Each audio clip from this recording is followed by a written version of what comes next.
reconvening open meeting number 31 on October 16th with item 6. Correct, Right, yes. right. To continue with my Yeah, report, right. Mr. Chair. As you're all aware, we will be conducting public hearings for the application process for our 2 racetracks. We will have a meeting in Plainville. Just clarify for racing, not for Oh, I'm anything sorry, else. yeah, absolutely, this is Yeah. my racing report. Right. For Plainville, for the racetrack application, that'll be 10 a.m. on Thursday morning. We come back to Boston here to 1000 Washington Street for a public hearing for Suffolk Downs application process. That will be followed by my monthly appeal hearings, and that'll be at 3 o'clock here as well.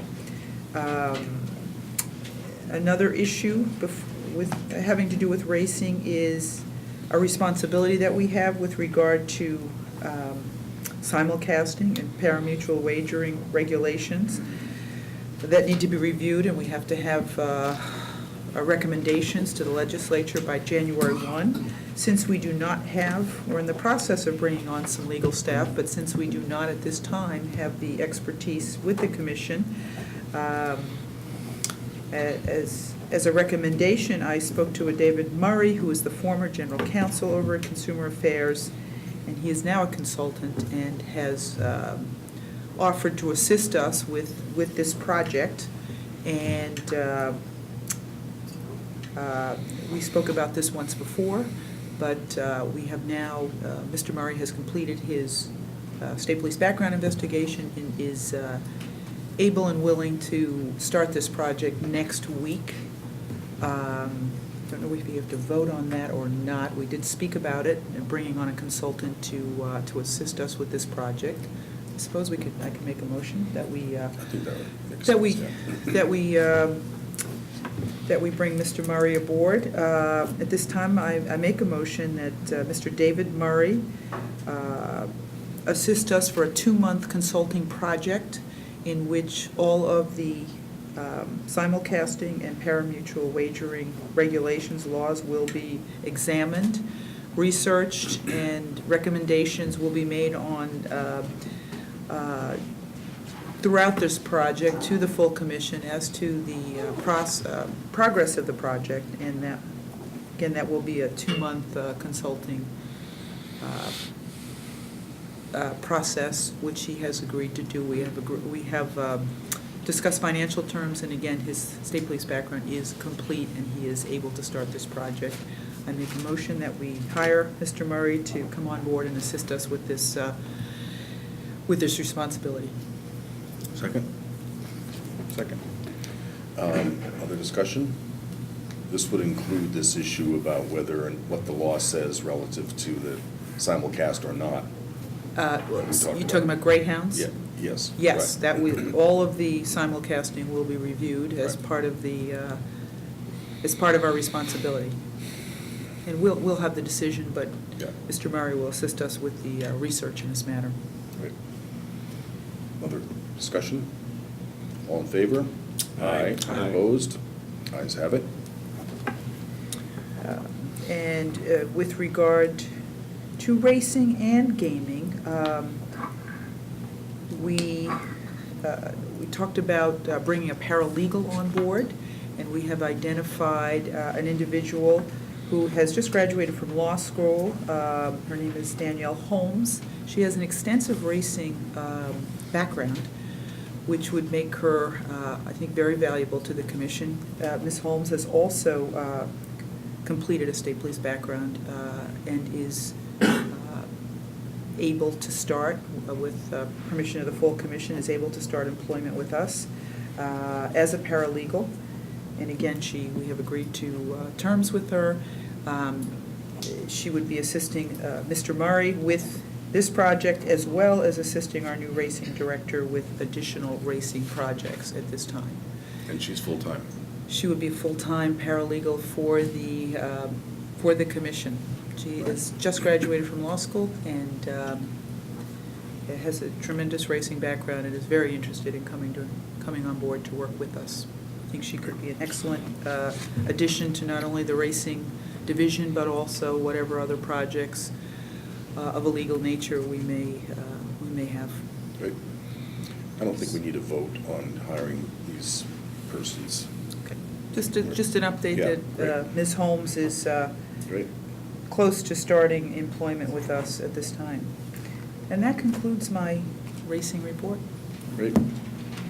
You missed our new director, but she started. We voted her in unanimously, Commissioner McHugh. No, I was here for that. Oh, were you here? Left, Oh, you left yes. me out. Oh, okay, I that's was, right. yes, Okay, I good. was. Right. Okay, item number 7, public education information. There was one, do you want to raise this issue, Commissioner Stebbins? This came from you.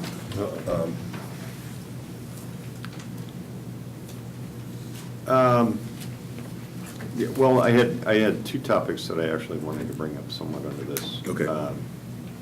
Report, or under this section on the agenda.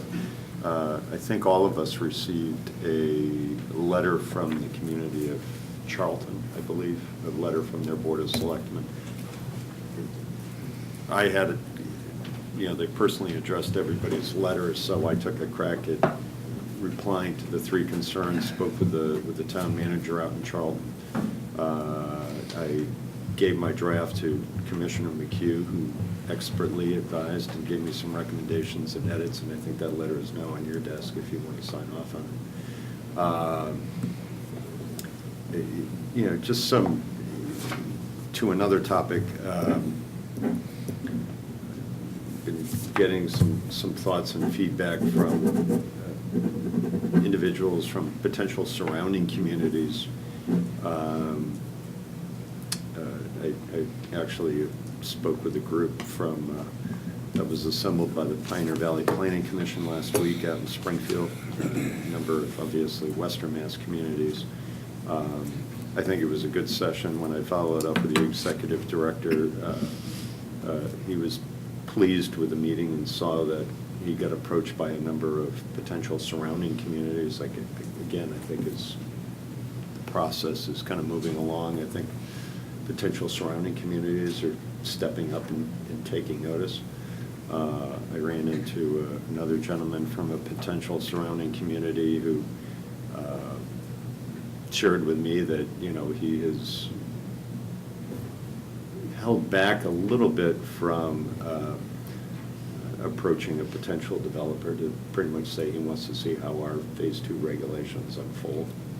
But I think it's important for us to reiterate a process for a host community or a surrounding community to be mindful of our regulatory process going forward, that we hope that their local process is certainly going to be transparent, it's going to be inclusive. We certainly are encouraging every community to make sure that they really, and this was the point I made the other day at the PVPC meeting, was, kind of look far afield to every possible impact that could be borne by your community. I've had occasion to look at a draft of a case study that the Collins Institute has prepared for us on Connecticut and with the development of Foxwoods and Mohegan Sun, and it was interesting to learn that some of the impacts weren't necessarily borne by the 2 communities where the casino was located, but by a neighboring community that had lower housing and apartment rental rates, and kind of felt succumb to the issue of hotbedding. So, again, kind of, I think as a commission, and Mr. Chairman, you pointed out earlier, and again echoed our interest in saying that this is a competitive process. I think it's always important for us to put out on the table and remind communities that as they go through assessing impacts, assessing potential impacts, it helps to have an inclusive process with folks from your major departments. And again, this isn't necessarily just for a host community, it could be for a surrounding community as well. And it's hopefully additional work that we can do in light of the next item on the agenda and our appointee to the ombudsman position. But I think it's a message that we need to keep reminding people, again, whether they're a host community or surrounding communities, kind of look far afield of what you think the most immediate potential impacts are going to be. But I think for surrounding communities might even be a bigger challenge. But to make that process as inclusive in the community as possible and inclusive among your department heads and the other folks in your local town hall or city hall as much as possible. I definitely agree with that, and it's fun, you would think that would be pretty straightforward, but your point is that we need to make sure that we and our ombudsman, as soon as he or she starts, is proactive in getting that message out there. Right. Yeah, well, I agree with that. Okay, so we'll, I don't know if this, oh, you got something else? No, just the item on the Charlton letter. Yeah. Hopefully you've gotten that draft. Yeah, I do have a draft, and I will, not sure where it stands, but I'll do something. Yeah, that'll be fine. Chelsea is still on here. I don't know whether that's, No, that's Chelsea, I guarantee you. Next Tuesday, we will have answers to the Chelsea question. all right. Easy for you to say, you'll be chairing that meeting. So That's you- exactly right. Okay. All right. I'm pleased to say that I hope this will be my last meeting where I'll be acting as acting ombudsman. And in my first act, I want to invite a candidate for the position to come forward. I was designated as the hiring manager on this position, but as all of us have been working with Commissioner Brett, whatever his name there, Stebbins, who's been doing most of it. This is really for you. Your benefit. Western Mass, you know. Who did the lead on this. But we were empowered, I was empowered to eventually narrow it down to one person if I thought that there was a really strong candidate, and bring that to the commission. So, John, why don't you introduce yourself and give the commissioners a little bit of a background. I am recommending that John be voted in as our ombudsman, but I think everybody wants to have a chance to hear a little bit about you and ask any questions, so fire away. Great. So I spent 16 years working for the state in various positions. I like to claim that I have almost a unique breadth and depth of experience just because there's so many different places that I landed in state government. Perhaps I just couldn't, hold a particular job at each one of those agencies, but thankfully I had good opportunities at each one of those agencies. I worked at in the Transportation Secretariat. I was acting secretary, acting chairman of the T, undersecretary for a number of years, worked on highway matters. I'm very familiar with what happens with transportation projects, some of the things that happen with infrastructure projects. I worked in the Economic Development Secretariat. I was the Secretary of Labor, Director of Labor for a good period of a little over a year and a half. In many ways, that was a sort of a startup organization. I know that sounds strange since labor has been around for a good number of years, but the charge was to create something that was fresh and new from the governor at the time. Prior to that, I had stints at Consumer Affairs and Business Regulation. Part of that charge was overseeing the State Racing Commission. I did some research on Indian gaming at the time because at that time, which was 1998 to 2000, there was a lot of enhanced communications about what would happen with gaming and what would happen with Indian gaming at the time.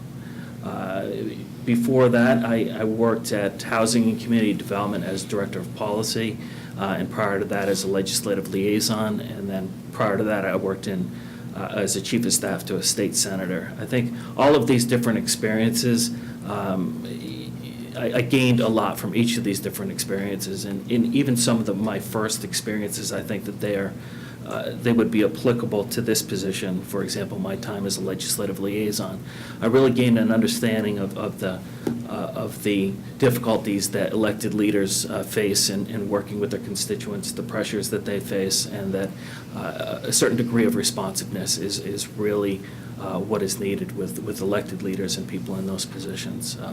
A certain amount of respect it really goes a long way, despite what the particular answer might be on a particular issue. And I think if given the opportunity, that's the same type of approach that I would take with communities. Since my stint in state government, I've been working with the law firm of Bowditch and Dewey. I've represented a number of different clients on development matters. I've worked on public-private partnerships. I've worked on some of the bigger projects in the state and in the nation, actually, over the last couple of years from a development perspective. I am not a true permitting attorney, but I sit in the real estate practice area of my firm, and I'm very familiar with everything that goes into a good permitting scheme. I specialized a little bit on 43D expedited permitting right when I came out of the state, and primarily why I did that was because of the intersection between municipalities, state government, and private entities. It's my hope that this experience, both my public and private experience, help equip me to provide the services that would be necessary in the ombudsman role. I think that I have a good feel for what municipalities will need and what information that they will need, and I think I have a good feel of how to navigate through state government. I understand not only the pressures of elected leaders, but pressures of people who are working on the line at each one of these agencies, and how they need to approach problems. And I think that could also serve the commission well. So I'd be glad to answer any questions that you may have. What is your vision for what the ombudsman role can most profitably accomplish? I mean, we've laid out sort of a view of that, but how do you see it working? Well, I think what you've outlined is the dual role of the ombudsman. Right. One is to primarily interact with the communities to make sure that they have the information that is necessary for them to be able to make good decisions. And obviously, there's a lot of overlap between the role of the commission in trying to get the most for the Commonwealth, for resources, for job creation. But in some regards, that doesn't always necessarily mix. Like, for example, the commission really has a very deep responsibility to be as absolutely thorough as possible in making sure that things work. And unfortunately, at the local level, perhaps there isn't always the level of resources that would be available to make sure that the thoroughness is paid attention. So I think that there's a good degree of overlap. And in answer to your question, what I would like to bring is I would like to be the person that is always available at the community level to bring issues to the fore, to the commission. In my conversations with the chairman, I explained that a staff position can probably do that a little bit better than maybe even a commissioner, because I'm not necessarily on the hook for a decision that might be made, but I can bring the information to the commission, and I can conversely go back to the community. And on the other side, I think that there is an importance to having the commission not directly involved in some of the decisions that are made in the agency level. They have to make their decisions based on their own criteria, but there has to be that direct involvement between the commission so that we know what is going on and that they know what the priorities are from that aspect. One of the things that has concerned me from the outset, and I know concerns all of us, is the complexity and potential length of time of the permitting process. Do you see a role of the ombudsman, either directly or through the commission, in trying to deal with that in a proactive manner so as to tee things up and facilitate the process to the extent it can be? Yeah, I think familiarity with who is going to make those decisions at the agency level is very important. And to the degree that you can get good answers quickly, that is sort of what we want, even if the answer is a no on a particular issue. Oftentimes on a permitting basis, people will hold on, or a project basis, people will hold on to these beliefs that may or not be reality, and then they chase those for way too long. If you had a more of a concrete answer at an agency level, you might be able to amend your development to make sure that it works a little bit better for you. What is the expedited process that you refer to 40. occasionally? 40D. Well, there's 43D, with which you're familiar, but there's another one that I've forgotten I don't have now on the tip of my tongue that A&F uses, the citation for which I've got someplace, to basically give preliminary approval to capital investment projects and tee up guidelines for potential investors, municipal investors, to follow in order to get the funds. I'll certainly supply you with the Thank you. citation there, but And I think the state has done a tremendous amount over the last few years to try to expedite things. They created the permitting ombudsman within the Economic Development Secretariat, at that in conjunction with the Attorney General's office, in order to take a look at regulatory streamlining. There's been a lot of different efforts, even at Highway. I was a participant in the Highway Access review that tried to speed up the process by which developers can get highway access permits, which is something that actually can be a major problem for some developments. So I'm pretty familiar with a lot of the efforts that have happened over the last couple of years. I'm sorry, I'm not familiar with the specific well, one I you wasn't mentioned. either. It's a pretty obscure thing, but apparently it works well, and it may apply in this area only by analogy. I'm not sure it applies directly to this area, but anyway, I'll get you the citation. Anybody else? I'm certainly impressed with however many agencies you've had the opportunity to work within, especially state racing, so that's, Right. She kind of lit up when that happened. yeah. I was trying to articulate we have our time frame, if you will, perhaps divided in two major pieces between now and when we award a license.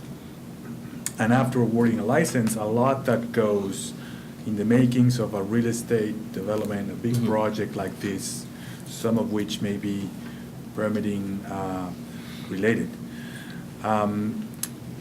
With those two big timeframes in mind, could you perhaps articulate for us the role of what you see for the ombudsman after the award of the license, to get more nuanced about what you may see or may be necessary to contemplate at that time? Well, I don't know if this is really contemplated in the protocol, but I believe that there is going to be a continued role for the Gaming Commission to remain at the table in a lot of the decisions that are done at the agency level. And again, I'm not saying that the commission is going to be making decisions for the agencies, but a coordination role of, because there are a number of different agencies that are going to play a role in these decisions. And obviously, the state has processes for coordinating some of this review through the MEPA process and other processes. But to the extent that there is one person that can help collect all the information of where things sit at the time, that person might be able to anticipate problems that may result in another agency or another subset of the same agency. And I think that the ombudsman could help work with the developers and help work with the agencies to identify what those issues might be and how to overcome some of those issues before they erupt. And again, like what I mentioned, if there are certain things that truly an agency will never be able to do, maybe you get that answer sooner rather than later. When I worked at transportation, there were a lot of projects that people have in their brains out there, but some of them are probably never actually going to happen. But to the degree that people can be realistic about components of different projects, I think that goes a long way in making sure that you get things done quicker and easier. And a lot of that would happen, as early as possible. When we were thinking about this role in this position, there was some talk that this job may morph into helping to staff the Gaming Policy Advisory Committee, which, if you're, earlier in the meeting, we talked about moving up that timeline of beginning to bring some of these appointees on board, even though some of them are still kind of in limbo because we don't know where the licenses are going to get awarded. And then obviously there are even subgroups to that. could you share with, my colleagues some of your work or experience in kind of working with a larger group than this body of five, and how you kind of keep everybody focused and on task for what their responsibilities might be? I've been involved in numerous of these advisory committees over time. One notably the Transportation Finance Commission and Transportation Reform. That included a number of different outside entities in order to try to achieve a policy goal. I also was involved in, some of the analysis of turnpike equity issues, and these involved numerous different entities from the legislature, from the outside world, and I think that as long as you have a concrete schedule out there, and the people understand their roles and responsibilities, and that you have the designated staff person or two that is really going to do all of the true grunt work that enables other folks in the commission to make larger policy issues, that's what's really necessary. And I'm all about grunt work. I've been doing it all my life, and there's a lot of joy in grunt work, so. We would agree. I think I've done it. We would agree. Yes, right. We would agree. One of the things that's been, one of the, I don't know how to characterize it, one of the concerns, I guess, that's been present from the outset is that of the surrounding communities. The host communities know who they are, they know who the potential developers are, but the surrounding communities, I think, had, from the beginning, had a concern that they didn't have a seat at the table. This, your appointment comes at a particularly opportune time because we're going to announce the commencement of the application process. Do you have in mind what, in the first 30 days, you might be planning to do to introduce yourself to the communities, or things that the commission could do to help you get off the ground? And Yes, because I would like to take advantage of the wealth of experience that you folks have had, at least over the several months that you've been in operation, because especially the chairman who's been in contact with most of these communities and points of contact. I believe that there is even an issue on one of the agendas of points of contact at the local level of people that have been in contact with the commission within the first week, 2 weeks.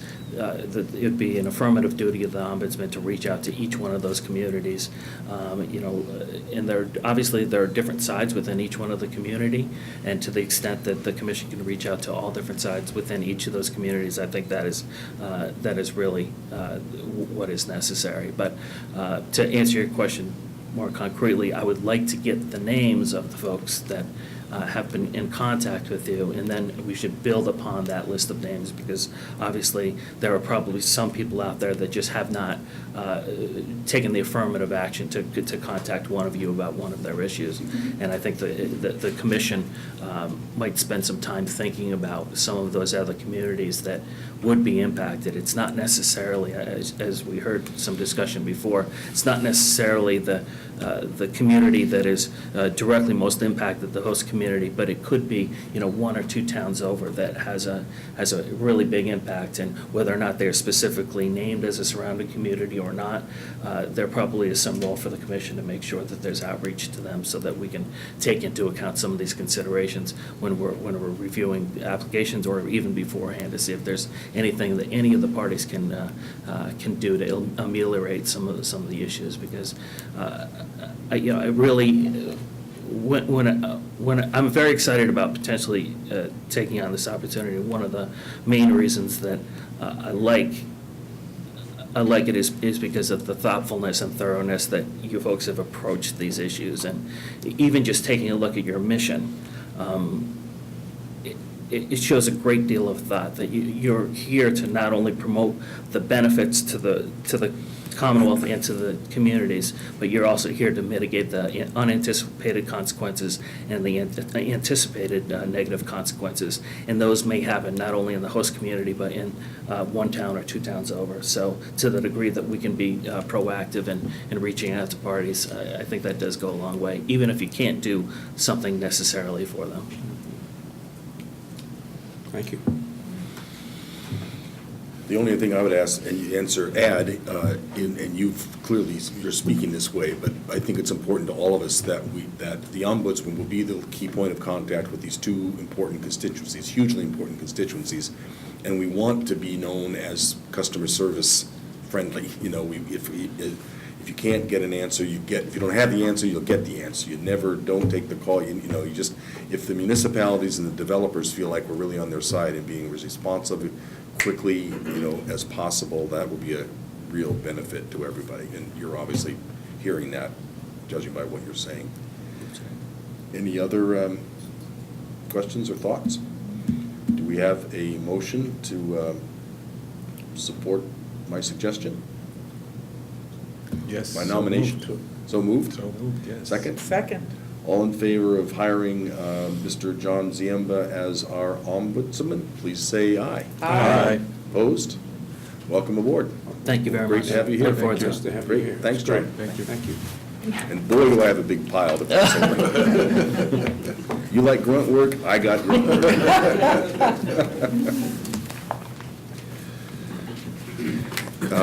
Okay, on the next item in my report is actually the host and surrounding community reimbursement issue, which we talked about last week and we're going to tweak, and Commissioner Zuniga has been working on that. Yeah, I went back to look at the minutes and transcript of our discussion when I first presented this memo relative to a procedure for reimbursement. I added in revision mode for your benefit language that I think addresses the concerns that were raised at that time. I could go over them or ask for any questions if there's, or summarize whatever you may feel.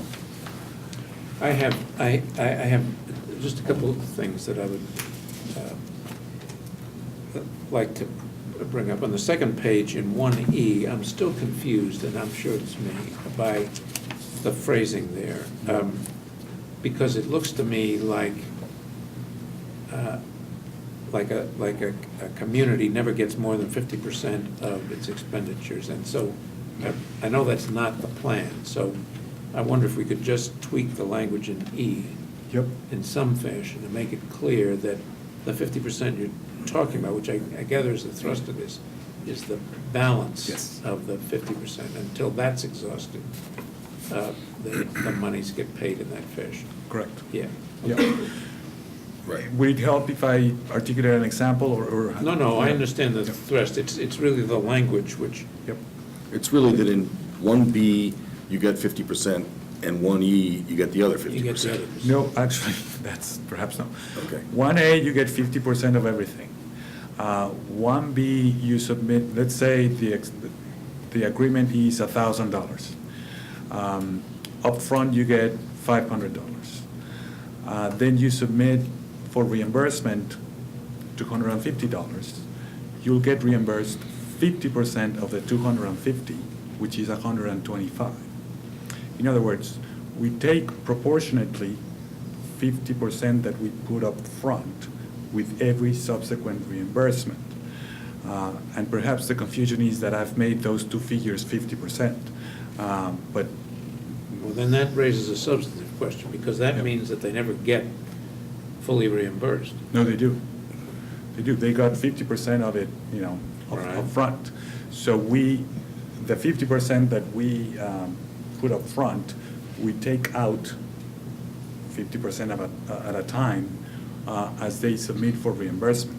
So maybe an example is, you've got $1,000. Yep, You give them $500 upfront. yes, Then they submit to you an invoice for, let's make it easy, $600. What do they get at that point? 300. So now they have 800, you see, because they were given 500, and then we give them another 50 of the 300 that they have spent. So then they'd have to spend another 400 to get that remaining 200 to come up to 1,000. That's right. on that scenario, on the third payment, they get caught up because they only get reimbursed for 50% of what they submit to us that they have spent. So what, I think that's fascinating. Why are we doing it that way?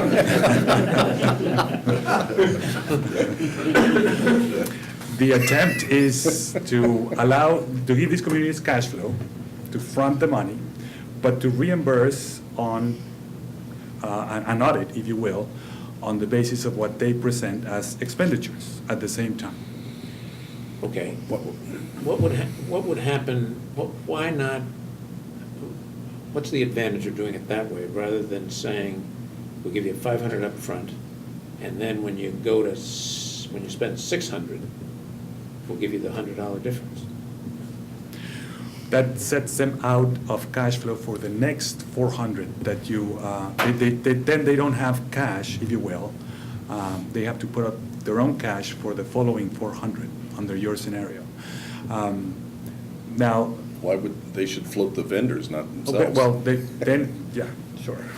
We could take that position. I guess the idea is to try to reach a compromise between two main factors, is to provide cash flow, but also to reimburse an audit, if you will, on a progress basis. Now, communities may choose to do only one, just reimburse us once we've spent everything. That may be easier. This process allows them. Or twice. Communities may want to come for the upfront 500 and at the end for the remaining 500. With the bill of 1,000 that this process envisions, they would be reimbursed for 50% at that time, or any number of progress payments in between. And that's, the idea is to try to allow for that under this process. Well, as long as they can do this, as long as this would include 50% up front, and then I'll come and get the other 50% when I'm done, that would That would suffice fit here. Right. In my example, they say, I have a budget agreement of 1,000, they get 500. And when they're done spending their 1,000, they submit the bill of 1,000, they get the other 500 because we reimburse 50% Well, of it. okay, so let me just make sure that I understand. So suppose it's. I did not mean to complicate this, by the way, but. Well, yeah, that may be the first role of our ombudsman.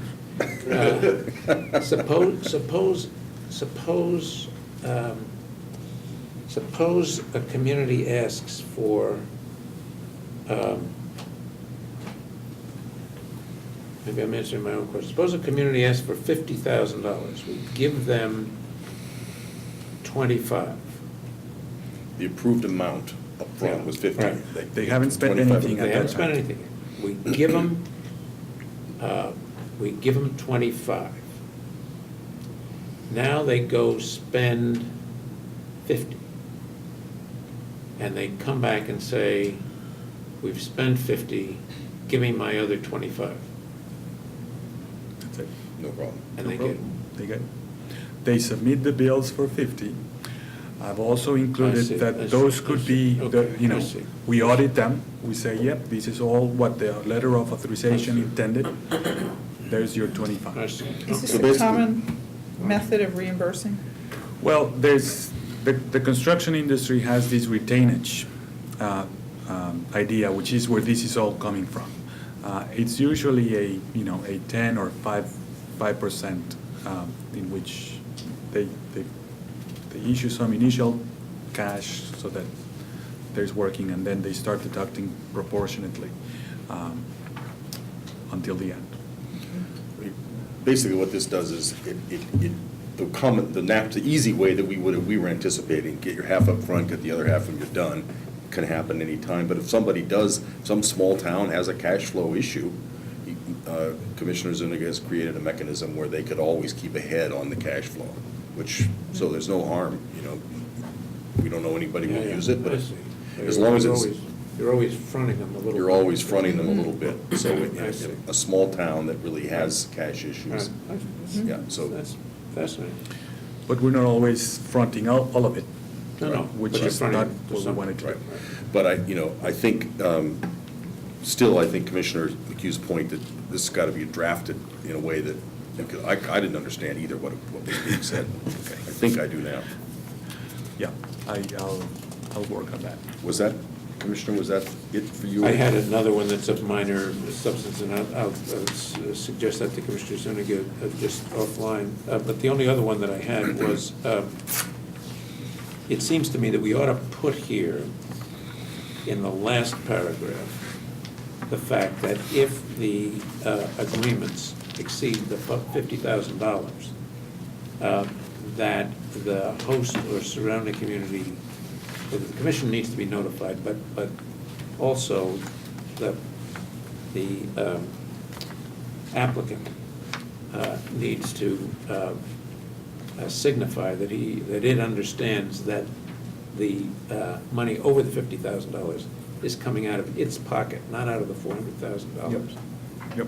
As a reminder, that's what the regulation provides. Yes. And it seems to me important that be brought to their attention, so there's no mistake about where that excess over $50,000 is coming from. Yep, I'll make that. I had initially just represented that subject to the commission having had those monies, we'll reimburse them, but that's a good distinction, and I'll make that clear. Okay.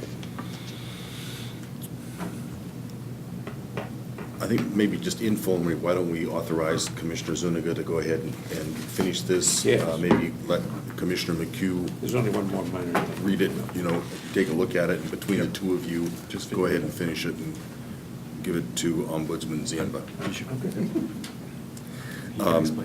I have one other quick thing, and then we're running a lot longer than I had thought we were going to run today, so I am even going to take another brief adjournment. But just on this issue, this goes without saying, everybody's heard about the Bureau of Indian Affairs decision.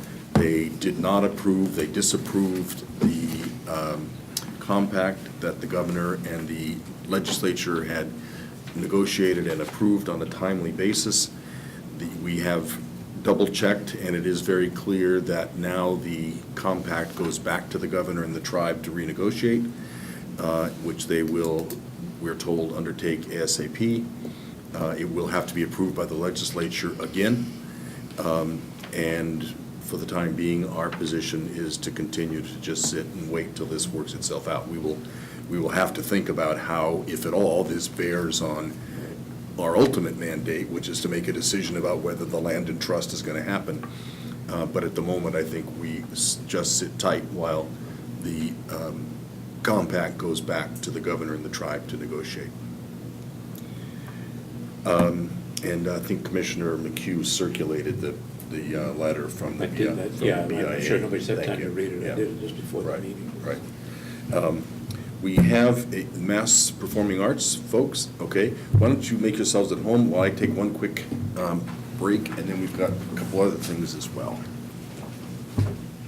We're locked in. Commissioner Stebbins, do you want to do a quick introduction? Or just, no. How about introducing yourselves? Certainly. My name is Troy Siebels. I'm the Executive Director of the Hanover Theater in Worcester, and I serve as the Chair of the Mass Performing Arts Center Coalition. I'm Tina D'Agostino. I'm with City Stage and Symphony Hall in Springfield. Vincent Longo, Chief Operating Officer for South Shore Playhouse Associates, Inc., doing business as the Cape Cod Melody Tent and the South Shore Music Circus. Great. Thank you for taking the time to see us today. Sure. We're grateful for this opportunity. We met with you, Chairman Crosby and Commissioners Zuniga, back in the spring. Oh, I'm sorry. I did. I was thinking With Anita Walker of the Mass Cultural Council, and so I Right. had the opportunity to describe our situation a little bit to you, and are grateful for the opportunity to speak to the rest of the commission. As your new ombudsman said a few minutes ago, that a wonderfully positive thing about the commission's job is that you, in addition to provide the best value for the state, also lessen any negative repercussion. Our legislators saw some potential negative repercussion to us, and they made some provisions in the bill to help mitigate that. And we find now, as we're in discussion and as times move forward, that there are some issues of interpretation in which we seek the support of the commission. And in order to facilitate that, I'd like to give you a brief background on our situation. We face a unique and specific threat that it's not very intuitive. It took us many meetings to convey this to our legislators, in fact. There's a lot of uproar about, oh, if a casino comes in, they're going to hurt the restaurant, they're going to hurt the local business, whatever it might be. Our issue is not that. Our issue is not that. Our issue is a supply side issue. It is very common, in fact, common practice in the touring entertainment industry for a casino to book touring entertainers and pay a premium of 50% or more above what a non-casino theater might pay, and then make that performer, ask that performer to sign in the contract a radius clause that says they won't play anywhere else within a 100-mile radius for a year or more on either side, and those numbers are flexible. It can be 50-mile, 75-mile, 100-mile radius. We all see significant negative impact on our operations from Foxwoods and Mohegan Sun in Connecticut, and believe that were that impact to be multiplied many-fold here in Massachusetts, we think it would be nothing short of fatal for our institutions, and we are, as are those that are not represented at the table here, integral to our downtowns, to the gateway cities and other vibrant places in the Commonwealth. It really is the agents that manage the performers have a casino price. You know, if you're going to book Jackson Brown, you pay one price for Jackson Brown. If you're a performing arts center, another if you're an outdoor festival in the summer, and another if you're a casino. And I think that has a long history in our industry. Perhaps it's because of a perception that the casino can pay more because they have a different motivation to bring people through the door. Perhaps it is because it makes up for the fact that that casino is going to make impossible plays by that same performer in other markets. So if somebody goes if Jerry Seinfeld plays Foxwoods, they need to pay more for him because he's not going to play in Boston or Providence or Springfield or Worcester. The legislature acknowledged this issue, and they incorporated several things into the legislation to protect our existing venues. And again, there's 4 venues represented here in front of you, but there are others that are not represented here in Lowell, in Lynn, in New Bedford, other places. First, they mandated that casinos not build entertainment venues between 1,000 and 3,500 seats. As that is the size range that we would typically expect to be most heavily impacted. Once you get lower than that, there tend to be radius clauses much less frequent as it's possible for a performer to play a lot of spaces because they're only playing to, say, 500 people. You've got a dense enough population, you can play multiple spaces. Once you get over 3,500 seats, you're really almost in the arena area, and you're at a level of performer that doesn't typically play our venues anyway. Second, So they can only have 1,000 to 3,500 seats. Actually, it's the other way around. They can have up to 1,000. Up to 1,000 or more. Okay, yeah. Right. Got it, yeah. Secondly, the legislation states that casino license applicants submit with their application to the commission a signed letter of agreement with performing arts centers showing terms that both our parties will agree to allow us to peacefully coexist. This is immensely powerful in one sense. It gives us the opportunity to sit down with them and work out a win-win situation. We rely on the commission a little bit to ensure that those letters have any teeth or enforceability to them, but regardless, we're grateful for the opportunity. You negotiate the letter, right? We do. So you can negotiate the teeth and the enforceability. Interesting. Yes, thank you. And third, the legislation takes a percentage of gaming tax revenues and steers it to the Mass Cultural Council, to which we can apply through a grant process to reimburse ourselves if we do find a negative impact. I bring that up to offer to give you a full picture of what the mitigation is in the bill. We are not big fans, frankly, of the money piece of it because it may keep us in a job, but it doesn't keep the performers on our stage, which keeps the people coming through our door, which keep the downtowns vibrant. So we're grateful for these protections in the bill. As we are talking with potential licensees, there are several issues that have come up or that we see on the horizon in which we we really need your support. I mentioned that the casinos sign a letter of agreement with performing arts centers. What it actually says is they are required to submit with their application a signed letter of agreement with impacted live entertainment venues, and that term is defined in the legislation as venues which are designated by the commission as impacted by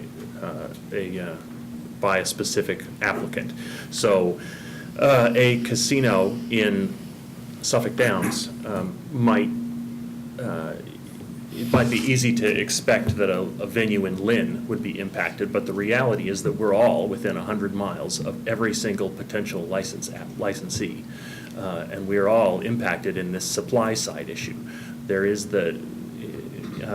we never get to explore whether there is a public impact, whether we can attract people to come to the theater to see the show instead of going to the casino. We don't even get to explore that, because if you want to see the show, you've got to go to the casino because it doesn't make it to the theater. So whereas it's not necessarily intuitive that we would all be impacted. Now, at least 3 of the casino applicants have expressed a willingness and have already begun discussions with us as a group, acknowledging that we are all impacted. It's difficult, though, to have that not be an unfair disadvantage to them if it's not a level playing field. So we would hope that the commission would recognize as impacted all of the venues that are within that range, the range that's blacked out in the bill, 1,000 to 3,500 seats, and presenting touring entertainment. So by that I distinguish the venues that create their own entertainment. It's not really relevant because that's not what the casinos do. It's really those who do exactly what the casinos try to do. So that's number one. Number two, the legislation prohibits, I think the single biggest protection that the legislature gave us in the bill was that blackout range, the 1,000 to 3,500 seats. A new casino is prohibited from building a venue within that range, but the legislation doesn't say anything about using an existing venue. Clearly, the intent of it is to prevent the practice of booking entertainment in such a way that it prevents any of the other theaters in the Commonwealth from booking the same entertainment. I should back up a step to say that we share entertainers all the time. Somebody will play Springfield and then play Worcester and then play Lowell. And we are in competition with one another In our own right, we in some compete, sense. If there's a performer to whom we need to draw 2,500 people at $200 a ticket, a really top-level performer, then we'll say, gee, you really can't play another venue in the Commonwealth. But generally speaking, we do not block one another. It's almost a given in the casino world that they will block anything within that radius. What would the time frame be on that blockage? They have the opportunity to write. There is no standard. Sometimes it's 3 months either side of the date, 6 months either side of the date. But generally, especially the music and comedy performers, there's a 3-4 week window when they're in the northeast part of the United States. So once you're outside of that, it doesn't really matter. They've gone on the south shore, the west coast, and they'll be back next year. But you've lost the opportunity to bring that person in. Our first instinct was to say, well, it was the intent of the bill that they not do this kind of entertainment, so we should ask that they not use existing venues as well. However, at least some of the applicants in Springfield have indicated a willingness or a desire to use existing venues, including Symphony Hall in Springfield, and clearly that's a benefit. That's a benefit certainly to one of us and to the city of Springfield and to the state. So we are wrestling with an idea, what can we ask of the commission that will help not be such a blunt instrument as to say you can't do performances in a venue, but will allow them to partner with one of our theaters without putting the others out of business. And maybe the solution is in those letters of agreement. If we are recognized as impacted, then when the casino sits down with all of us, we can craft an agreement that says you can partner with any one of the theaters. You just can't. You need to, the offer on the performer needs to go in through through the nonprofit or the municipal venue so that the casino booking practices don't take effect. That's something that we can work out on our own end. But I think that where you can help us, I think, is preventing a casino from either, well, the legislation prevents them from building a venue in that 1,000 to 3,500 seat range. You can help us by preventing them from doing performances in an existing space unless it's in partnership with somebody who can ensure that it's going to be compatible with the rest of the state, with the rest of us, I think, not put us out of business. Who would be what's an example of another venue that wouldn't be such a party? I mean, go to a church, or where would you? I don't have a good example of that. Maybe there, and therefore, maybe there isn't one. Almost ipso Could be your facto, backyard. they would be almost by definition your membership. Well, the next thing I was going to bring up is that the legislation doesn't say anything about outdoor spaces. And at least one of the casinos has an outdoor space that they believe accommodates between 1,500 and 2,000 people, in which they'd like to do a concert series. That's very close to what the South Shore and Cape That Cod would- theaters do. Yeah, that would actually, and that would be in the summer, and that would actually put us out of business. So they're one of the casino operators is proposing to build a 1,500 to 2,000, is that what you said? Well, I don't think they would use the word build, They won't, because yeah. the legislation says they can't do that. They have an existing lawn on which they'd like to offer performances. Oh, okay. So I think that an interpretation through the RFA and evaluation process that supports what we feel is clearly the intent of the legislation, which is that it not put the existing spaces out of business, would benefit us. So to answer your former question, an existing space that wasn't one of our members could be a outdoor lawn. It could also be a memorial auditorium that sits vacant. I think they're in Framingham. There's a 1,500 seat space, for instance. Not that there's an applicant in Framingham. I'm only suggesting we don't know what all the spaces are around the Commonwealth that can accommodate between 1,000 and 3,500 people. But for a casino to co-opt an existing building that can support that size audience and offer performances in it impacts us equally to them building a new venue. Because of the talent, because of Yeah. what we can't book now. But would they do that in an effort to preempt you, or would they do that to, why would a casino in Springfield or Boston or New Bedford go to a place in Framingham that held 1,000 or 1,500 people? They wouldn't. They would use a nearby space. And it may be in some of these cases in Palmer, in Taunton. I mean, there may be instances where it's not relevant. I don't know of a 2,000 seat theater in Palmer, and if it's off-site, it probably doesn't do them any good, so why would they be interested? But we don't know is the All right. answer to that. Okay. And it's our bread and butter. I feel Right. very passionately about Right. it. It's a little, I mean, that is a little bit trickier, because, there is also somebody who benefits from that. Somebody who owns that venue, who's trying to make a living, or, so that's a little bit trickier issue, and we'll just have to think about how you write.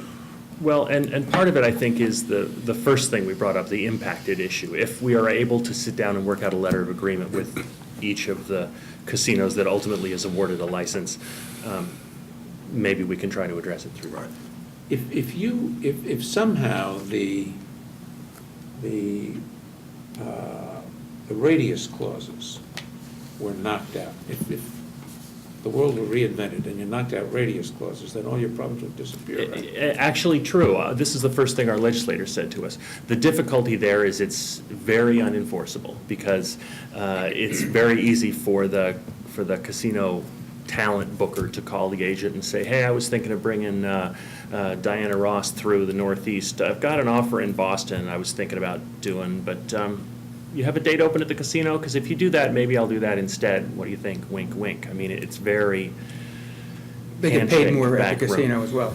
They sometimes double, because the casino's primary business is not entertaining people. It's not entertainment, it's getting I mean, so people to the venue. They would essentially fraudulently conspired to not let not let Donna Summer come back again. Yes. It wouldn't be in writing, but they'd have an agreement. Yes. Right. Well, Welcome to the suppose music you- world. No, but suppose you, all right, suppose you, I mean hypothetically, suppose you could find an enforceable way to do away with the radius clause. Then you'd be happy, right? Well, I think if it becomes part of an agreement where we could work with each other in the spirit of the law and, you know, almost being partners, because for years we've used the example of the Connecticut casinos blocking both of us, I would say Springfield and Worcester, out of booking somebody like a Jerry Seinfeld. I mean, it's an example that we've said again and again and again. You know, it was a very successful show for us. We tried many times to get that particular artist back in the building, but we were blocked out by the radius clauses imposed by the Connecticut casinos.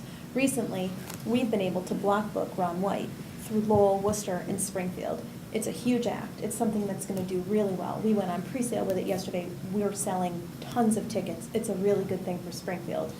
I never would Who's have. Ron White? He's a I'm glad you asked blue-collar that comedian. He's a So what? he's a blue-collar comedian. Oh. So We might I not be the never target audience.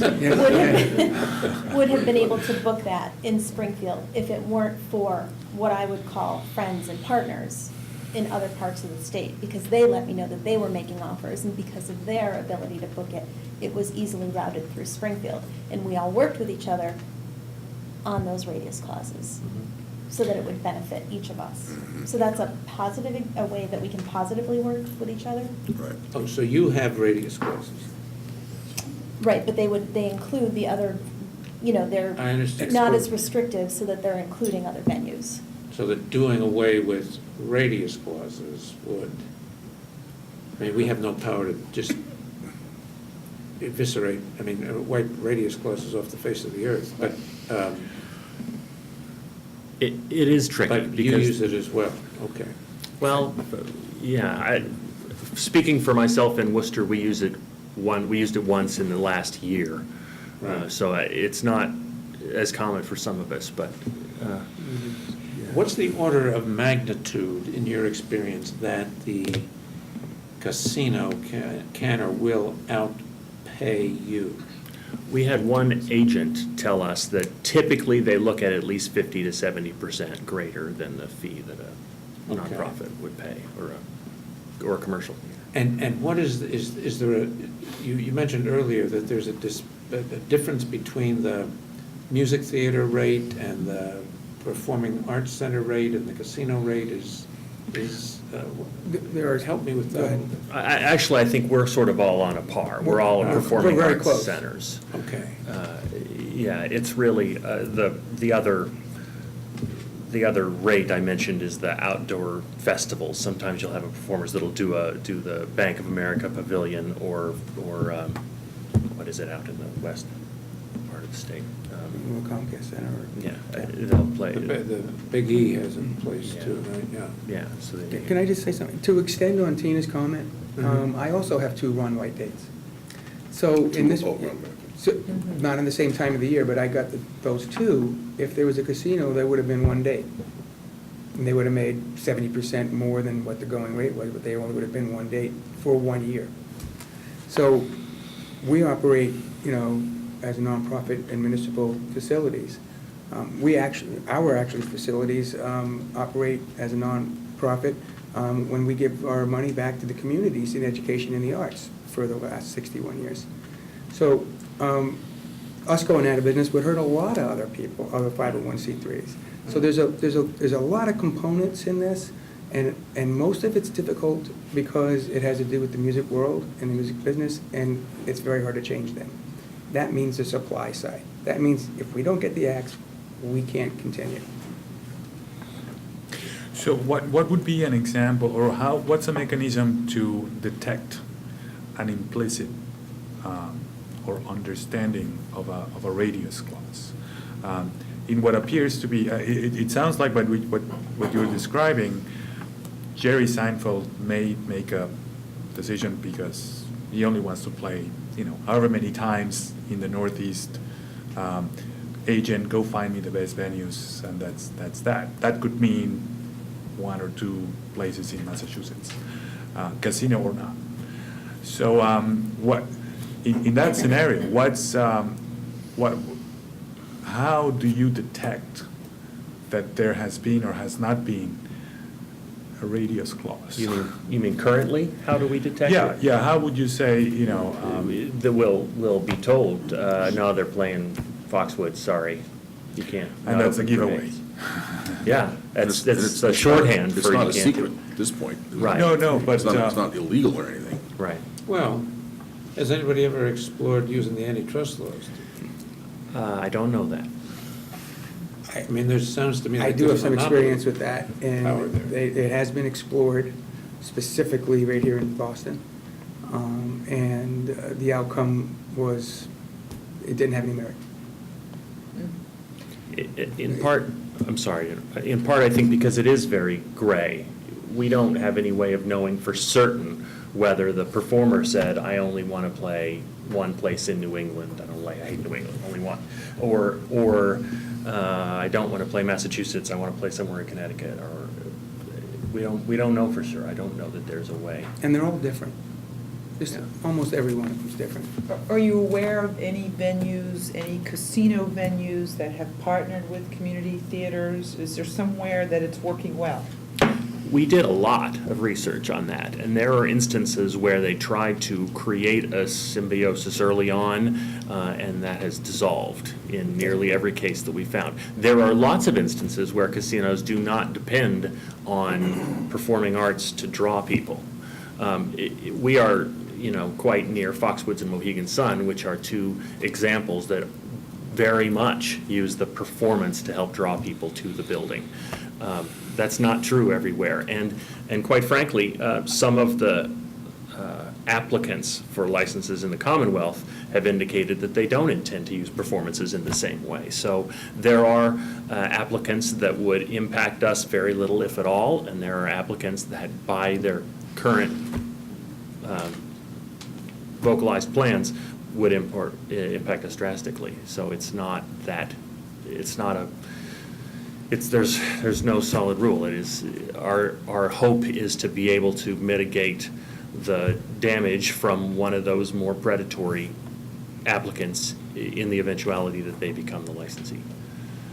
If we go back to the chairman's initial thought, and we just backed you up, the commission backed you up in what the statute says is the requirement that the developer come to the application process with a negotiated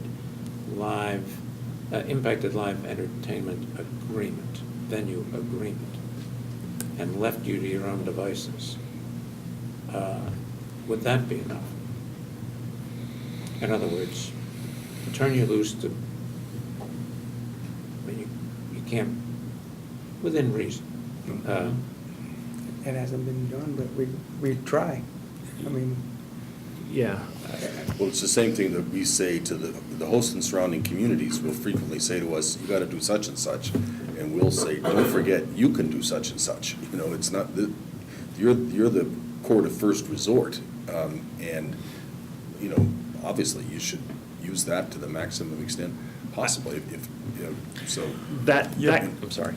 No, but I do agree that, the hammer relies with the commission. And we should really look at the enforceability of question, because I don't think it has an easy answer. Even if they were, they had an MOU, if you will, there's any number of things that can happen after that MOU, relative to operations, relative to what they may suspect is an implicit or not radius clause, etc. So, in other words, there needs to be some kind of arbitration mechanism, for lack of a better word, in such an MOU, and perhaps that's part of your initial point. What kind of teeth could there be? Well, you can negotiate the teeth, and, and I think everybody's talks to us about in this, to make sure that we have enforceable agreements and that the commission is teed up to have the structure in place so that the surrounding communities get the mitigation activities, so that is something we will need to do. But and we'll play a role that you're asking us to play. We will listen to you, and we will listen to the bidders, and we will play a role when it gets to us. But when it gets to us, we're going to have a lot of things on our plate, and this is going to be the only thing that you guys care about.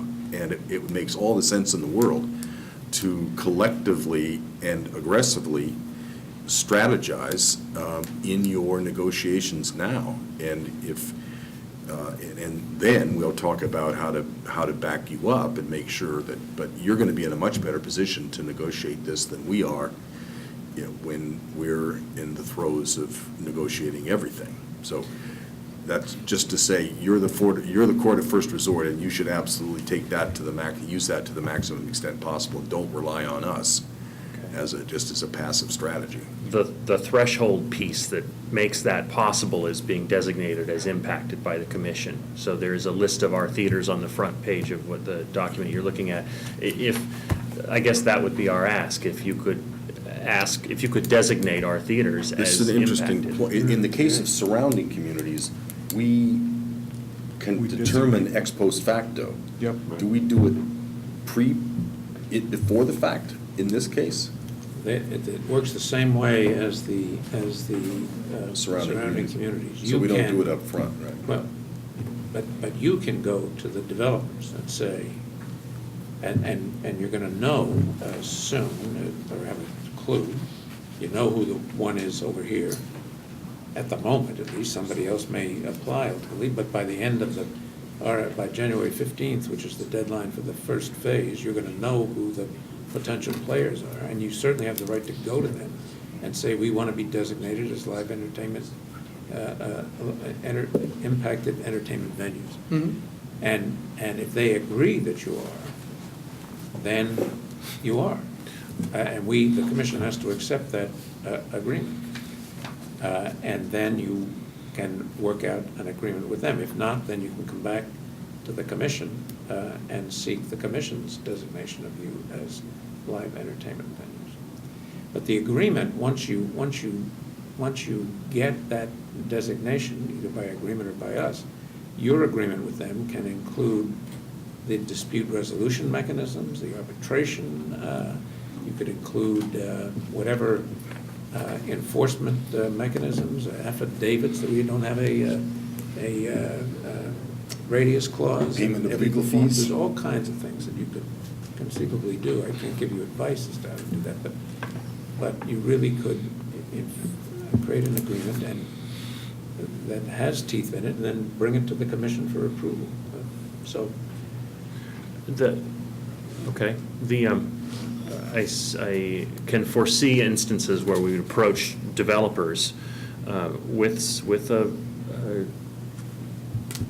a letter of agreement or proposal for terms for a letter of agreement that they are not necessarily motivated to even take a meeting, much less negotiate with us, take the time to negotiate with us. But don't they have to didn't you say they have to bring an agreement with you to be part of our application? They have to they have to provide with their application to you, sign a letter of agreement with impacted live entertainment venues. Right. But that is a term that's impacted is determined by the commission. but I guess what I'm saying, that's right, it's determined by the commission if they don't agree. And they may not agree, but I wouldn't write off at the outset the ability to get an agreement. It seems to me, I'm not a business person, but it seems to me if I were a business person in their position, the fewer kind of contested issues I'm going to bring to the licensing process, the better my chances are, both in a PR sense and in a let's slide through and get my license as quickly as I can sense. So there's both an economic and a PR, in the end they're both the same, reason to deal with you seriously. It may not work, but I wouldn't write it off at the beginning and say Absolutely. it's not going to work. Absolutely. And then the commission's there if it doesn't. And there's strength in numbers, you should be talking to your membership and say, no one-offs here. We've all got to be in this together.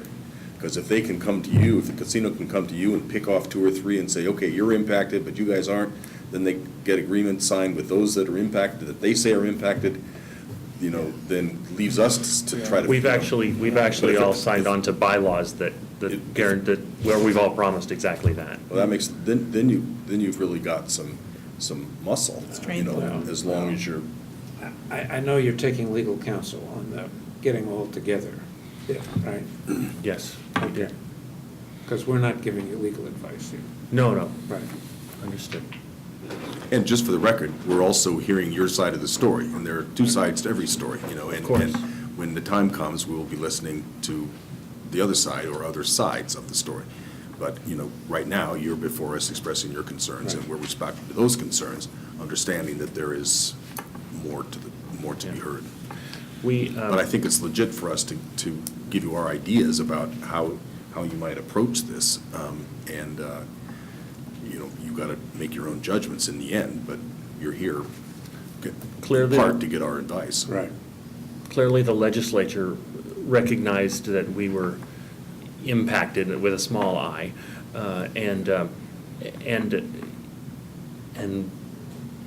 put these various protections in the bill, but this is really a threshold point, so we simply ask that you recognize us as impacted, whether either now or should it come to be necessary later, but if it comes back to the commission after the casino doesn't do so. Quick question. How much public financial support do all of you receive? In Worcester, the Hanover Theater received $5.1 million in state historic tax credits and a $675,000 grant from the Massachusetts Cultural Facilities Fund. That was in 2007, 2008. We do not receive any operating funds. We don't receive any funds. That was for a new building or something, new building? That was a restored new Yeah. building, Restoration. yes, capital. Right. Now, some of our venues are municipally owned. The Symphony Hall in Springfield and Lynn Memorial Auditorium and Lowell Memorial Auditorium are all municipal buildings. To get back to a point or a concern you have, and it kind of just sounds like regulatory play on words, is around the definition of built, i.e. put on a foundation, put up the walls, but could somebody argue with us, well, I rehabbed a facility as opposed to built, 1,000 to 3,500 seat theater, or I had the open space, I put up chairs, so I appreciate the attention to that kind of just regulatory or definition question that at some point I think we ought to keep in mind. Thank you. Yeah. Thank you. Yeah, Indoor, we can certainly outdoors, do that. same area. We feel that the intent of the legislation is clear. Obviously, you'll hear both sides and decide for yourselves, but thank you for paying attention to it. Okay. Thank you. Can we Thank ask you for how coming in. the chair injured his left foot? Was it kicking somebody into shape? Right, I would that it were. I think it's an old age problem with the tendon. So I get to wear this handsome thing for at least 6, maybe 12 months. Best part is we can hear them coming down the hall. Well, that means I just lost a bet of questionable legality right there. Thank you All very right, much. thanks very much. We will definitely be talking, and, the process is gonna be a very visible one. When we get to the regs, we'll be dealing with this, so just keep your eyes on us, as well as, doing your own thing up front, which you heard, we think is a good idea. All right. Okay, great. Thank you. Thank you very Thanks much. for coming. Thank you. Nice to meet you. This is fun. Director Driscoll, are you still Still here? awake? Yeah. Are you still here? Better run. Yeah.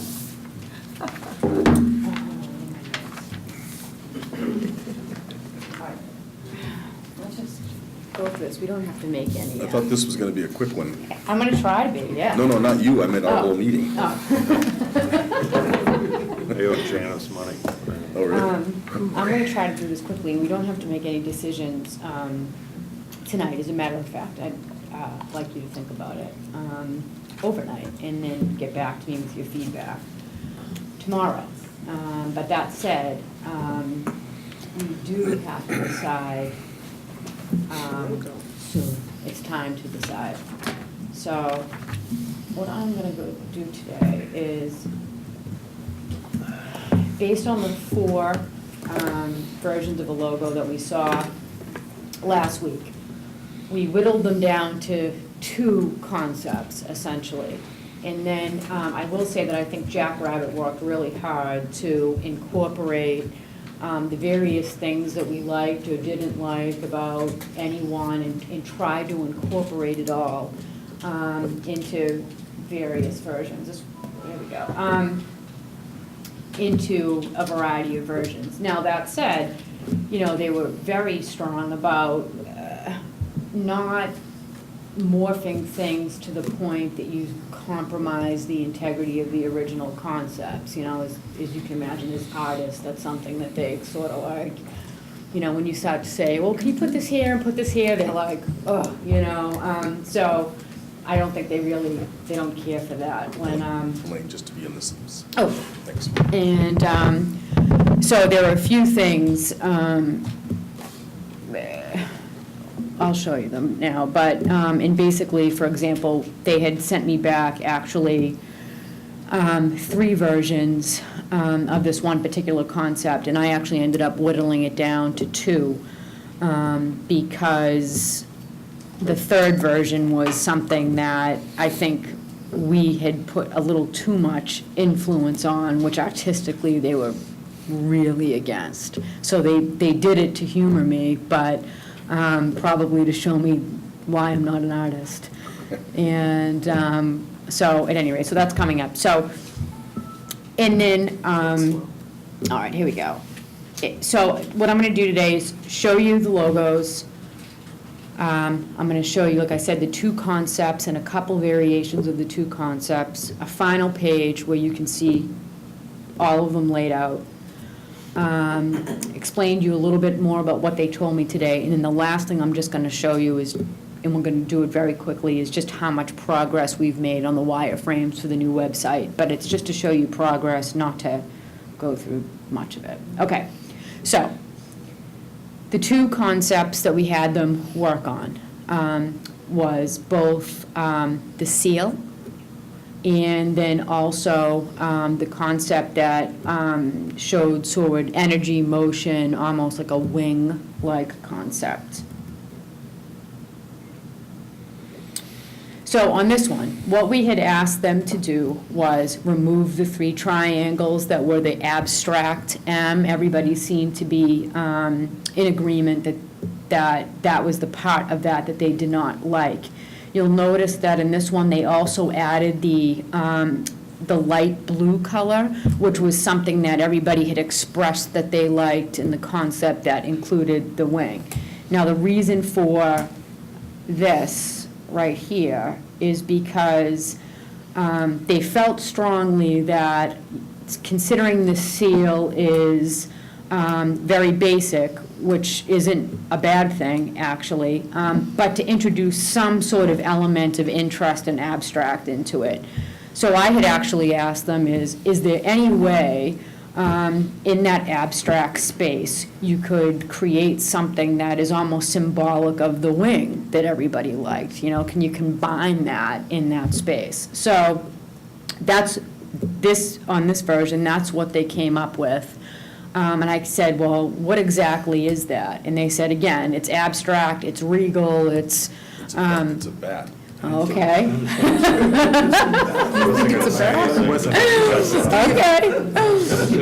There we go. Test. Once again, 5 non-artists. Yeah, so, okay. I thought it was 2 eagles facing did. each other. Yeah. See? I'm with the commission. I think it's I regal. think it's a bat. Okay. You know, bats are nice. Did they fix the typeface? They didn't on this one. I don't know if they did on this one. Yeah, okay. Now, something like that, by the way, just so you know, once we get it down to the concept that we want, things like that, Yeah. easy to change, Yeah. easy, and they'll actually give us, once we get down to the one concept, they'll give us a Yeah. couple of additions of that, and Right. then that's that. Okay, next one. So back to, again, the sort of, the triangles that show strength, building, upward, The 3 spaces they're saying are for, fair, transparent, participatory, which is why they were trying to do things in 3s. Someone's going to read that from there?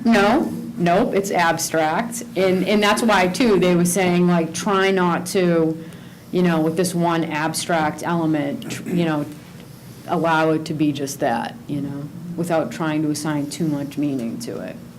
Now, another one that we did have, another version of this that we did have, was the state of, hold on, that's color's a little bit different, because they just wanted to show you what the metallic gold, they tried to sort of help you envision what the metallic gold would look like if you use metallic gold.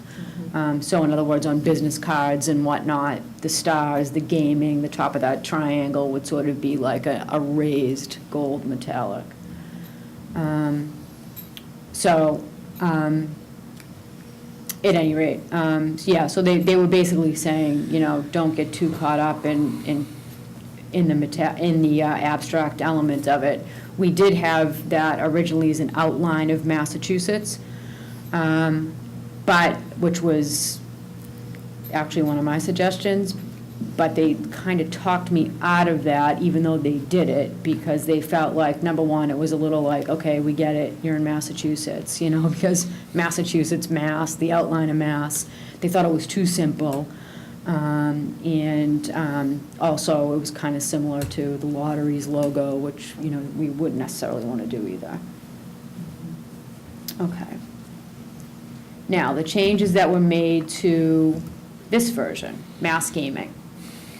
So this is, we asked them to change the type because, again, everybody seemed to be in agreement that Massachusetts Gaming Commission, that we were going to move towards mass gaming. So we asked them to help us see what that would look like. And this is the change in type on that. One of the things that they said to me today that I thought was really interesting is this is their favorite. And the reason why they said it's their favorite is they said that they were already sort of thinking ahead to, for example, inside the gaming facilities, where there's likely to be screens with our logo on it and, moving, whether it's in the elevators at the resort casinos or whatever the case may be, where they have all of the TV screens of advertisements and things like that. They said with this wing, there's a lot of opportunity for showing a motion logo. And what they mean by that is creatively they could, like in other words, it doesn't just appear as the logo, it fades in, and there's a lot of motion to this. So they said graphically, there's a lot more you could do with this one. So that's why they particularly are interested in this one. They also seem to think that this one would be easier to reproduce on uniforms and things like that. They thought more so than the other one, and they said the reason why is some of the smaller elements of that would be hard to reproduce on a uniform. I just don't see it on a uniform.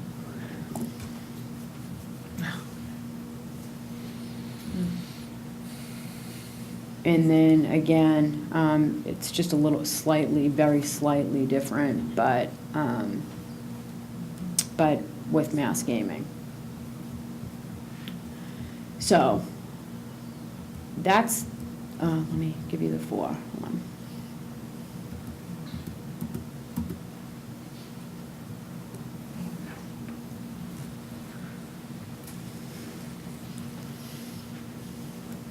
All right. Do you want our comments now or later? Yeah, I mean, so our options are to narrow it down and, like I said, the thing that's difficult is artistically, they say, try not to get too far away from the original concept because then you start to really compromise the integrity of it. That said, I mean, and again, the other option is if we, feel like these aren't going in the right direction, then that's an issue that we have to address too. It does slow the progress of the design for the website and things like that, though. So I would caution not to go too far afield, but. Well, if we're just talking about the bottom two, that triangle thing bothers me. Okay. Because I'm trying to figure out what it is, and I don't know what it is. On the left, I'm not trying to figure it out. It's just kind of a regal symbol. So I look at it and it's not something I say, what the heck is it? Or if I look at the triangle, I have, what is it? What's the triangle? It doesn't, I don't understand it. It just leaves me hanging. Where the one on the left, it just kind of flows and it's not something meant to be figured out, is how I look at those two. So I prefer the one on the left for that reason. The other reason I like, although I like the wing, I really like that it says our whole name, Massachusetts Gaming Commission, on the round one. Okay. That is more formal. It really says who we are, and then it kind of, you get the mass gaming as the shorter version in that, but you still see the formal title there. I also see the circle. See, I much see a circle like that on a uniform as opposed, not that uniform is the key here, it is not. But it doesn't look like a logo, the top one, as much as it's a lot of words, big words. And just, although I do like the symbol, I just don't necessarily see the whole thing as a logo. So that's just my thought on the world. I kind of like the bottom left one also. The one with the triangle kind of reminds me of a KOA campground sign. Okay. Oh, jeez. Sorry. And I've stayed at a KOA, so I know what I'm talking about. See what I mean about Western Mass? You know, I like our full name. I like the mass gaming, which is probably ultimately what everybody is going to call us. I like the 5 stars for the 5 commissions. I like the regal bat right above it. You know, and I told you my thoughts on the upper one. It looks just too much like something else. So. Okay. Yeah, I like the left bottom as well. I like the official feeling that comes from a seal. After all, we're a regulatory agency with a regulatory bureau. I appreciate the notion, and I can almost see the movement that comes to the top. But that may be away from our official business, perhaps a little Okay. bit. Or, you know, back to the official nature of of the seal that comes with it. And I agree, our full name, but also mass gaming accomplishes all things. Okay.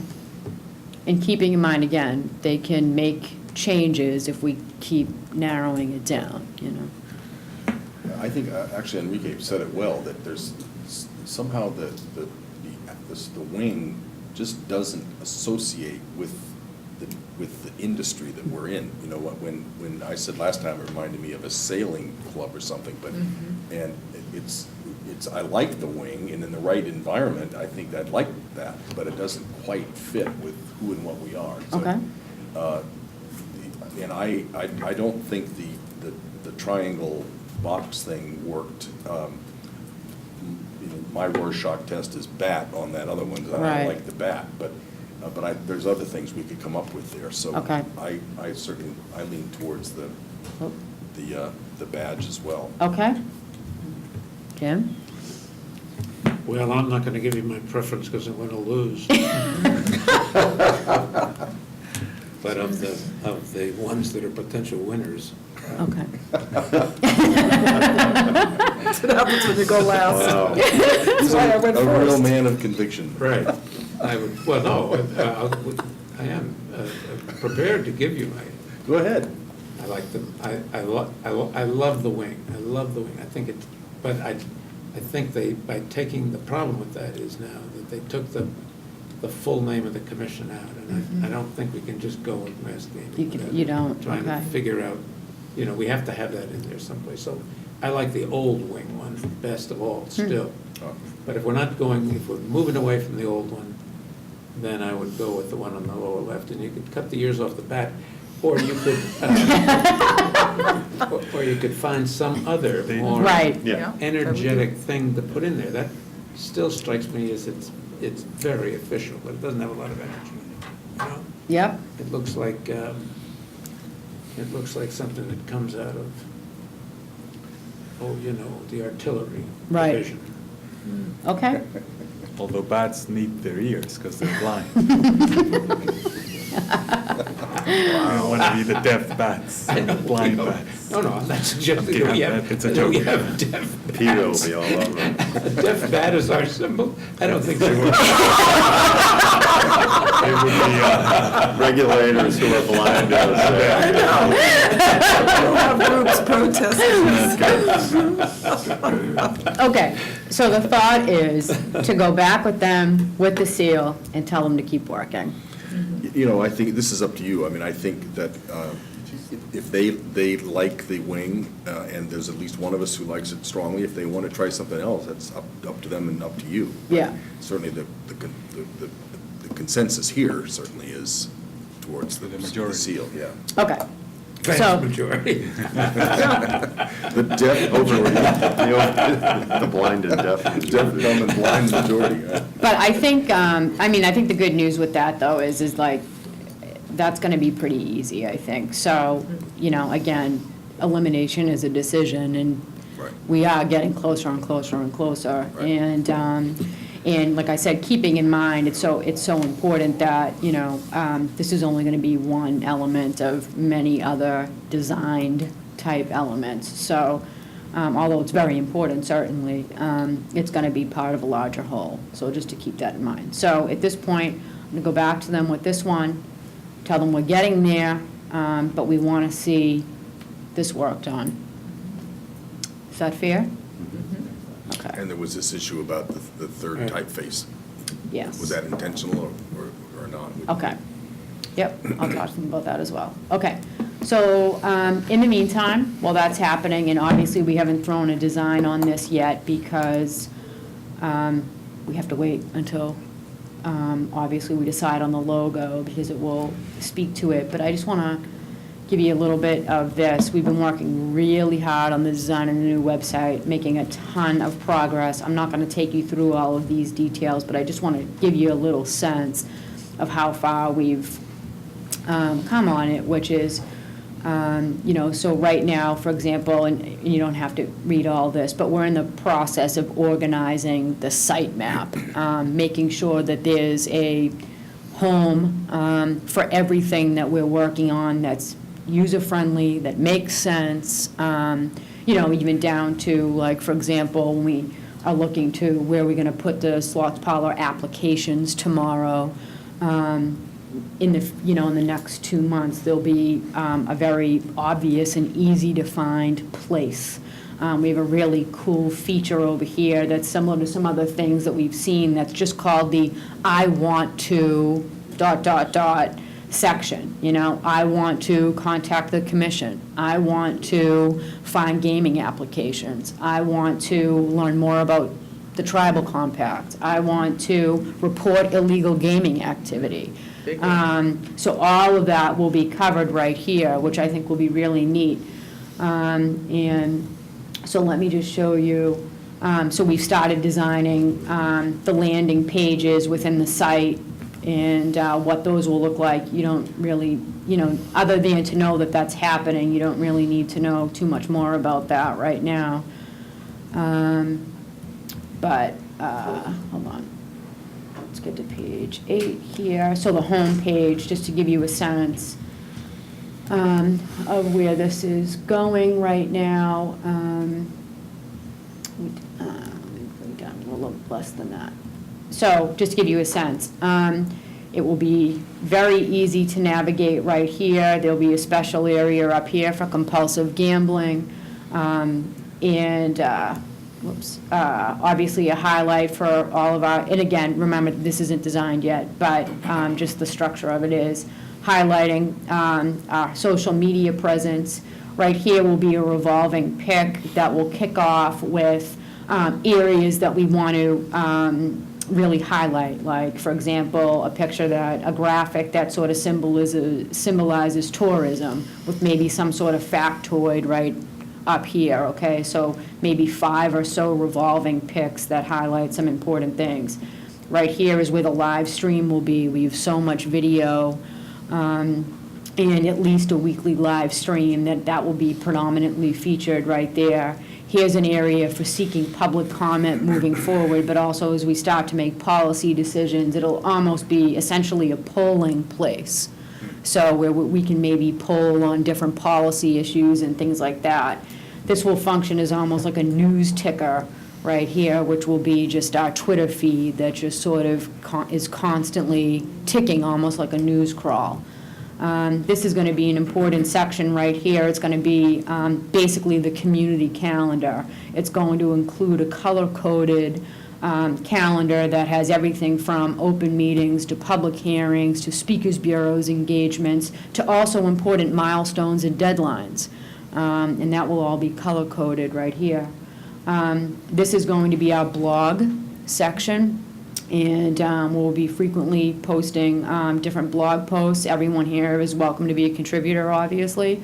And then I think it would be great that we can also set it up so that we can have guest contributors, for example, like a Marlene Warner from the Compulsive Gambling Association. She can function as a guest blog writer every so often. And then right here will be the request a speaker section where they can, so it will highlight the Speakers Bureau. And then right down here is going to be basically where everybody can sign up for e-notices. And you can put in your email address right here and check off whether you want to get meeting agendas and minutes, press releases, public hearing notices. You'll have essentially a menu of what do you want to be informed about. And that'll be right here. So this is really moving, and like I said, we've already started, planning what the interior pages look like for each of those. And when you click on the About section, for example, it will be a drop-down menu that goes, this way, as opposed to a long menu straight down that will give you the options of whatever it is that you want to learn more about. But it's going to be really user-friendly and simple. And then, like I said, once they'll do the actual designs based on once we get closer to a logo. Great. It's great, looks terrific. Where do you get all the Latin stuff you put in there? I was going to ask you to translate. It's marketing. It's how I write top secret information. Yeah. That's great. Yeah. Elaine, remind us, is all of that layout going to be part of mass.gov framework? No. Is that separate? Yeah, we're going to have, Going to a separate? right up here on the right-hand side is going to be a link to mass.gov. Once this is up and ready to go. So it will be linked to mass.gov. We'll maintain a presence on mass.gov. The home page of our mass.gov/gaming will be redesigned to direct people here. But mass.gov will maintain some level of static information, but things that aren't ever changing, whereas this will be a working, breathing, living website that will have frequent changes and updates, daily changes and updates. Great. Wow, excellent. Terrific. Thank you. No problem. Janice, is that taken care of? Mark, Set it up. Drive, when did you hear about? I don't know. 555? I don't know. I just don't know. Unfortunately, my car isn't here. My car is back at the place. Know that. Right. But close, probably. I was supposed to speak at 5:30. I had no idea this was going to go along as it has, and unfortunately, I came over with Commissioner McHugh, and so it's going to take me. Are they putting the panel first, or were they just going to wait for me? Can they put? They're gonna put someone up before you, and they really want you to introduce the panel. To introduce the panel? Okay, well, we'll try. Yeah, sorry to do this. Maybe just call a cab, and I'll just go from here and leave my car. Okay. Okay, anything else? Elaine? No. That's great, Thank you. exciting stuff. I actually think we've only got one item left, and this could take a long conversation, but we got 5 or 6 responses, 6, I think, to our research RFI. Basically, we ask folks for their advice on how we could do this. And we got back, interestingly, we got 3 responses from Spectrum, from NCRG, and from Clyde Barrow, U.S. Government. who sort of took the position that you can't really do this kind of research well, because there's no methodology yet to do it. The Harvard and UMass, Amherst, were very excited, said this is incredible, there's a lot of methodological issues to look at, but we're very excited about the idea. It felt a little bit like the people who were closest to the industry were sort of defensive about it, and didn't want us. That was the kind of feeling I got. But anyway, I felt, and I think we both, Enrique and I both felt a little over our head in trying to figure out how to respond to this and how to move forward. We don't have any expertise in really understanding, what kinds of methodologies, so we're trying to pull together an advisory group that would have some people. I've been hoping that people at HHS, Health and Human Services, because the secretary there is the holder of the keys for the expenditure, that she would have somebody that would really know this stuff. And I'm not sure whether that's going to work or not. I've also reached out to some of my former folks at UMass Boston to see if they had anybody who could kind of help us wend our way through this. But the long and the short of it is, I think at the moment, we're just going to sort of think about this. I'll be away next week. If we can get together a meeting this week, we'll do it. I don't think that's going to happen. It's probably going to happen when I get back. That'll give us a few days to try to get some other people that know something about this. Time is a little bit getting short because, to do the really quality baseline stuff, the most thoughtful people said they want to see us get the baseline study done before the licenses are awarded. Because once the licenses are awarded, it'll start to affect those communities. And the real academics want to do this as cleanly as possible. So that's give or take a year from now. So we don't have all that much time. One thought I had, which is similar, because we've talked about whether we would have a permanent position at some point for somebody to manage this on the staff. Similar to some of the things we've done with contract employees or the Boston University fellow, whether we should explore hiring somebody on a contract basis to project manage this initial effort, if you will. Yeah. Like a PhD candidate with, quantitative methods experience or research type, who could evaluate a lot of the good thoughts that we've gotten and help us manage time as well, because we have plenty other things Right. as well. Just a thought, Yeah. as No, it's a one good thought. one way to perhaps find a discrete project for somebody. Yeah. And, I think that's a good thought. And maybe there might be somebody from the names that I've asked for from Yes. UMass Boston that would be able to do that. But I've always, well, not always, but I've felt like this, for me at least, this was sort of a black hole. I've sort of, I haven't followed it closely.